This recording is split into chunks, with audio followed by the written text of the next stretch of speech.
নিৰ্বাচনী ৰণদৌকাৰ ফালে মানে আমাৰ UPPL ফালে আহি আছে আৰ কি ৰাইজে UPPLক চাই আছে আৰ কি এইবাৰ ৰাইজে কাক বিচাৰিছে UPPL প্ৰমোদ বড়ো চৰকাৰক চাই আছে আৰু যেহেতু দেখিবলৈ পোৱা গৈছে BPF BJP আৰু UPPL আছে হয় তেনে ক্ষেত্ৰত আপোনালোকৰ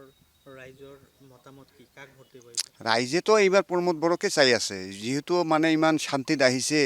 আৰু মানে গণ্ডগোল নাই কিবা ৰাতিত ওলাব পৰা মানুহ ক্ষমতা না আছিল আগৰ BPF চৰকাৰৰ দিনত এতিয়াতো পুৰা মানে আমি ৰাতিত দিনে ঘূৰি থাকিব পাৰোঁ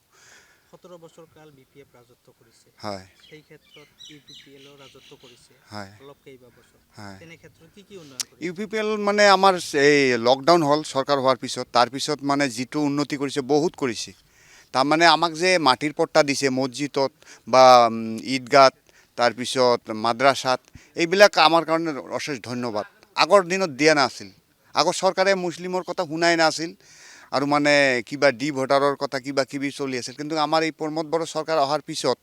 তেনেকুৱা কোনো কথাই নাই মানে মাটিৰ পট্টাও দি আছে আৰু মানে মছজিদতো মাটি দি আছে মাদ্ৰাসাতো দি আছে ভোটাৰবিলাককো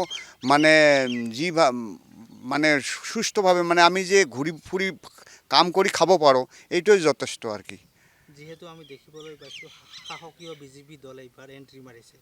তেনে ক্ষেত্ৰত কিবা অসুবিধাৰ সন্মুখীন হ'ব নেকি নাই নহয় এইবিলাক আৰু আমাৰ যেহেতু ইয়াতে হয়তো UPPL নহ'লে BPFৰ চৰকাৰ হোৱা কথা কিন্তু আমাৰ ৰাইজেতো UPPLকে চাই আছে কিন্তু BJP ইয়াত ফেক্টৰ নহয় ইয়াত আহি মানে কিবাটো নাপাব আৰ কি UPPLে পাব নিৰ্বাচনী ৰণদৌকাৰ ফালে মানে আমাৰ UPPL ফালে আহি আছে আৰ কি ৰাইজে UPPLক চাই আছে আৰ কি এইবাৰ ৰাইজে কাক বিচাৰিছে UPPL প্ৰমোদ বড়ো চৰকাৰক চাই আছে আৰু যেহেতু দেখিবলৈ পোৱা গৈছে BPF BJP আৰু UPPL আছে হয় তেনে ক্ষেত্ৰত আপোনালোকৰ ৰাইজৰ মতামত কি কাক ভোট দিব ৰাইজে তো এইবাৰ প্ৰমোদ বড়োকে চাই আছে যেহেতু মানে ইমান শান্তিত আহিছে আৰু মানে গণ্ডগোল নাই কিবা ৰাতিত ওলাব পৰা মানুহ ক্ষমতা না আছিল আগৰ BPF চৰকাৰৰ দিনত এতিয়াতো পুৰা মানে আমি ৰাতিত দিনে ঘূৰি থাকিব পাৰোঁ 17 বছৰ কাল BPF ৰাজত্ব কৰিছে হয় সেই ক্ষেত্ৰত UPPLও ৰাজত্ব কৰিছে হয় অলপ কেইবা বছৰ হয় তেনে ক্ষেত্ৰত কি উন্নয়ন কৰিছে UPPL মানে আমাৰ এই লকডাউন হ'ল চৰকাৰ হোৱাৰ পিছত তাৰপিছত মানে যিটো উন্নতি কৰিছে বহুত কৰিছে তাৰমানে আমাক যে মাটিৰ পট্টা দিছে মছজিদত বা ঈদগাত তাৰপিছত মাদ্ৰাসাত এইবিলাক আমাৰ কাৰণে অশেষ ধন্যবাদ আগৰ দিনত দিয়া নাছিল আগৰ চৰকাৰে মুছলিমৰ কথা শুনাই নাছিল আৰু মানে কিবা ভোটাৰৰ কথা কিবা কিবি চলি আছিল কিন্তু আমাৰ এই প্ৰমোদ বড়ো চৰকাৰ অহাৰ পিছত তেনেকুৱা কোনো কথাই নাই মানে মাটিৰ পট্টাও দি আছে আৰু মানে মছজিদতো মাটি দি আছে মাদ্ৰাসাতো দি আছে ভোটাৰবিলাককো মানে যি মানে সুস্থভাৱে মানে আমি যে ঘূৰি ফুৰি কাম কৰি খাব পাৰোঁ এইটোৱে যথেষ্ট আৰ কি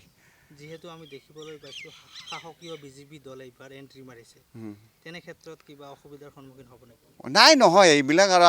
আমাৰ যেহেতু ইয়াতে হয়তো UPPL নহ'লে BPFৰ চৰকাৰ হোৱা কথা কিন্তু আমাৰ ৰাইজেতো UPPLকে চাই আছে কিন্তু BJP ইয়াত ফেক্টৰ নহয় ইয়াত আহি মানে কিবাটো নাপাব আৰ কি UPPLে পাব যিকোনো খবৰৰ বাবে যোগাযোগ কৰক 7099017330 লগতে 7099017110 নম্বৰত